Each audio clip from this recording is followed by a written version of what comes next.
Assalamualaikum warahmatullahi wabarakatuh. Jumpa lagi teman-teman di channel Muluk Farm. Senang rasanya bisa kembali menyapa teman-teman satu hobi dimanapun Anda berada. Ya, salam hormat bagi para senior-senior dan salam hangat bagi para pemula yang baru memulai bertanam anggur. Nah, kali ini saya akan mengajak teman-teman untuk belajar, sama-sama kita belajar bagaimana cara mempersiapkan batang bawah atau rootstock Isabella sebelum kita melakukan yang namanya penyambungan atau grafting pada anggur import. Nah, anggur lokal ini memang diciptakan dia bagus di perakaran tapi buahnya tidak enak. Sedangkan anggur import dia diciptakan enak dimakan tapi perakarannya lemah. Nah, untuk itu kita sebagai manusia akan melakukan modifikasi untuk melakukan penyempurnaan agar buah yang rasanya manis bisa berkembang dengan baik dengan menggunakan perakaran lokal yang sudah beradaptasi dengan keadaan kita di Indonesia. Nah, bagaimana langkah-langkahnya? Nah, ikuti video ini hingga selesai supaya tidak ada salah penafsiran. Nah, supaya sama-sama kita bisa memajukan dunia perangguran di Indonesia. Nah, teman-teman, awal-awal harus kita lakukan adalah membersihkan rootstock ini dari kulit-kulit yang sudah mati ya. Nah, seperti ini. Kita bersihkan terlebih dahulu. Nah,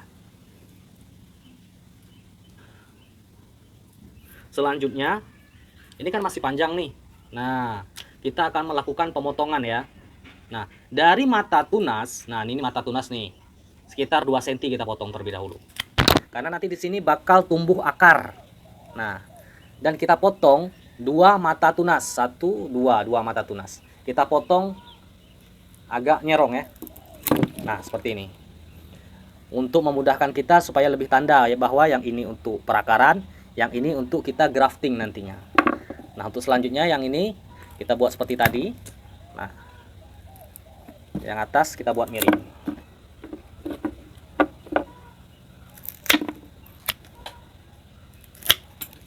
Nah, kayak ginilah teman-teman. Kita potong terus cutting-cuttingnya hingga selesai. Nah, jika sudah selesai cutting-cutting tadi, selanjutnya kita ikat. Nah, kita ikat supaya tidak berantakan ya. Seperti ini contohnya yang udah kita ikat.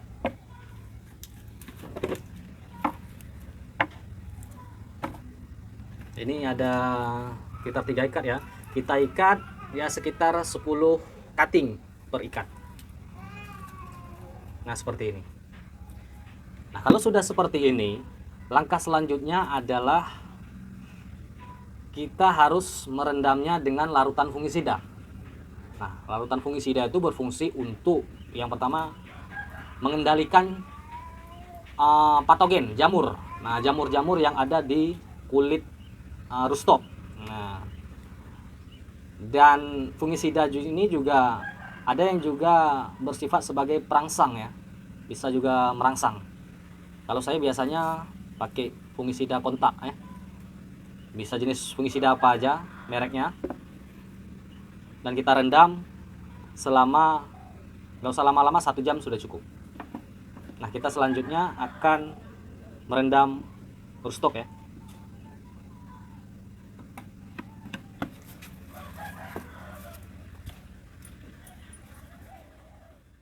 Nah, teman-teman, di depan saya ini udah ada 1 timba air ya. Saya isi setengahnya air. Sekarang selanjutnya kita masukkan fungisida ya. Fungisida saya menggunakan merek Antrakol ya. Fungisida kontak. Sistem kontak dia. Nah, selanjutnya kita aduk. Taruh fungisidanya kira-kira aja asal sudah berubah warna air tadi. Udah. Selanjutnya kita rendam rootstocknya.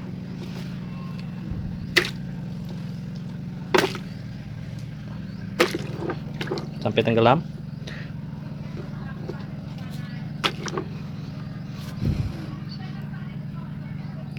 Saya biasa merendamnya nih 1 sampai 2 jam. Kadang-kadang saya lupa angkat karena ada kesibukan lain sampai 5 jam, tapi nggak apa-apa teman-teman.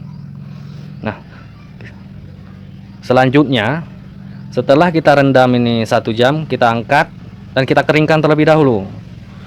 Nah, kita angkat, kita keringkan terlebih dahulu.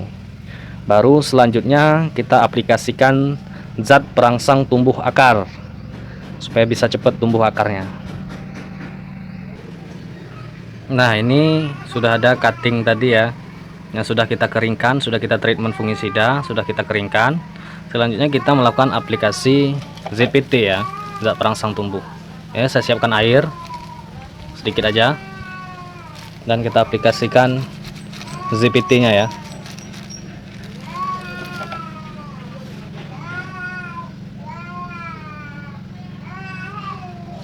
Langsung aduk aja pakai ini.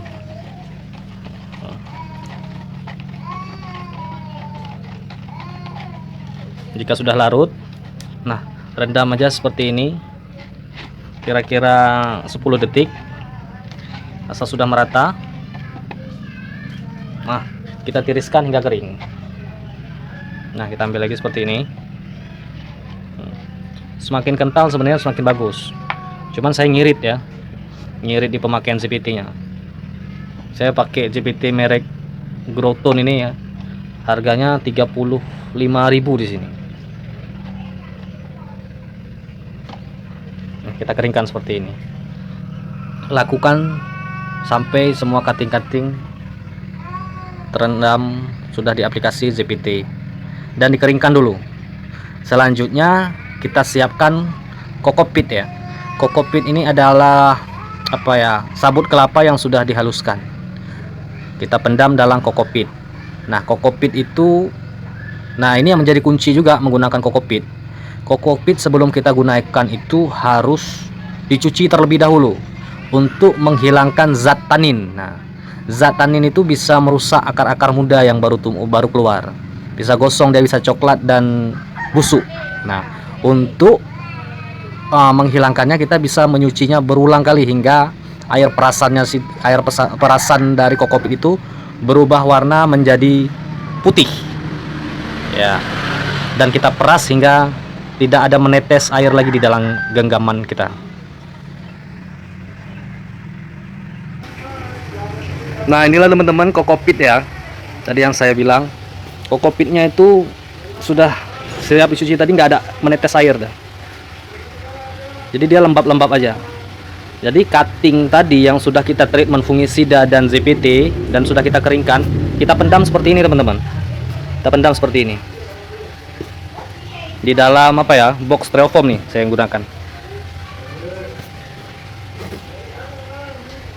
Biasanya setelah 10 hari sudah mulai keluar kalus ya, calon akar. Kalau bisa 2 minggu bisa keluar akar. Nah nih, ini udah umur 2 minggu nih. Yang dibilang kalus inilah nih, yang putih-putih nih, calon akar. Bahkan ada yang udah tumbuh akar.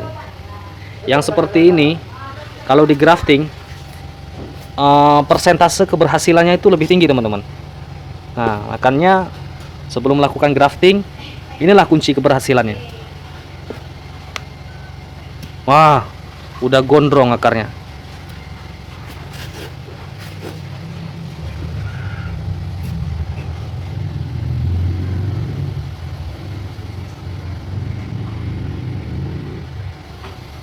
Nah, kalau udah dipendam seperti ini teman-teman, jangan lupa ditutup ya, untuk menghindari diganggu oleh hewan, terutama kucing. Di tempat saya ini banyak kucing nih, dicakar-cakar ini seperti ini. Nah, itulah teman-teman rangkaian treatment pada cutting atau rootstock sebelum kita grafting. Selanjutnya akan saya bagikan trik bagaimana saya melakukan. Nah, inilah teman-teman peralatan grafting saya. Peralatan grafting amatiran. Ya, yang paling penting dalam grafting itu pisau ya. Pisaunya ini harus benar-benar tajam. Nah, kalau belum kurang, kira-kira waktu kita mau grafting kurang tajam, asah aja dulu. kira dirasa sudah tajam, langsung kita siapkan rustoknya ya. Rustok yang seperti saya katakan tadi ya, sudah berkalus. Ini bagian akarnya, bagian atasnya. Nah, untuk melakukan penyambungan, kita akan memotong terlebih dahulu bagian atas ya. Nah, seperti ini.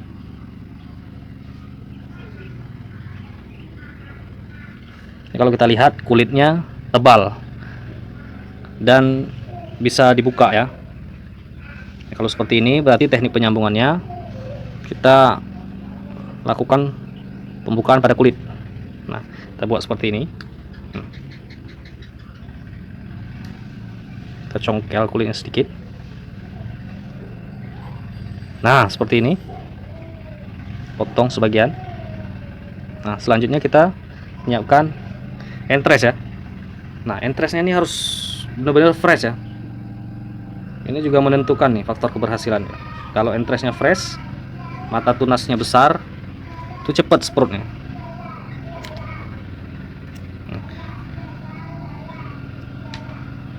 Nah, untuk penyayatannya, ya kan? Saya seperti ini. Nah, fokus. Selanjutnya sebelahnya lagi.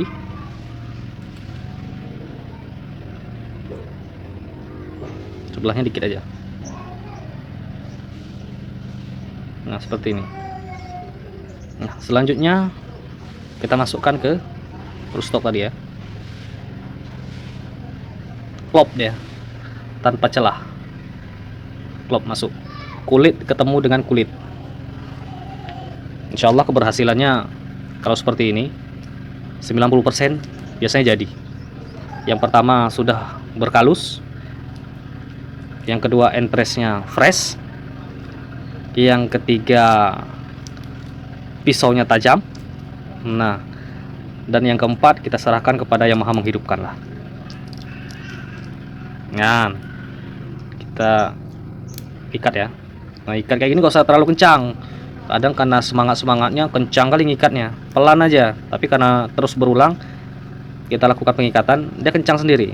Nah, jika sudah seperti ini, kita akan tutup matanya dengan parafilm ya.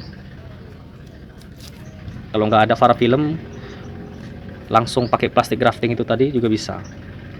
Nah, kalau ada, kebetulan ada, kita langsung pakai parafilm. Nah, jika sudah seperti ini, ya kan?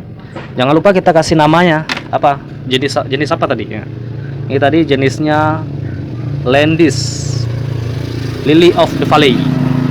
Nah, Lily of the Valley. Dia buahnya warna hijau. Manis, ada aroma bunga. Inilah nih tadi ada beberapa yang sudah saya lakukan grafting ya. Nah, itu tadi kita grafting pada batang besar. Sekarang kalau bagaimana kalau cuttingnya ini kecil ya? Nah, seperti ini. Langsung kita eksekusi teman-teman.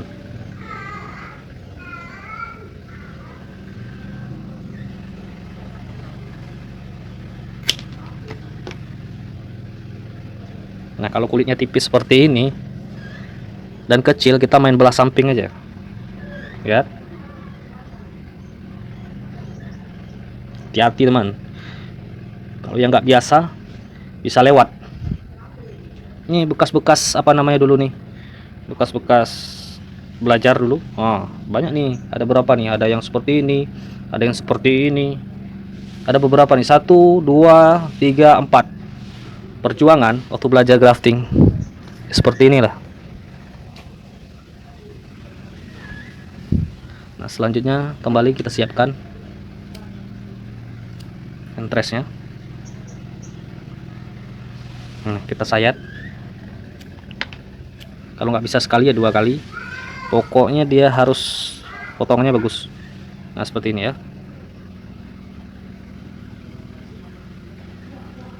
Yang sebelah nggak terlalu banyak. Nah, langsung kita masukkan.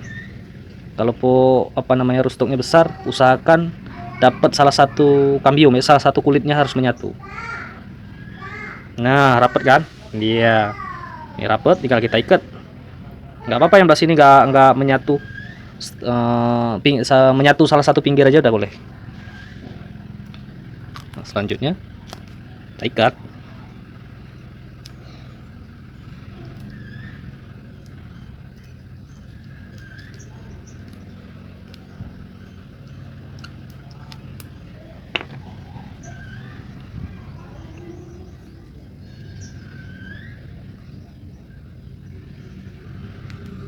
Nah, seperti tadi namanya.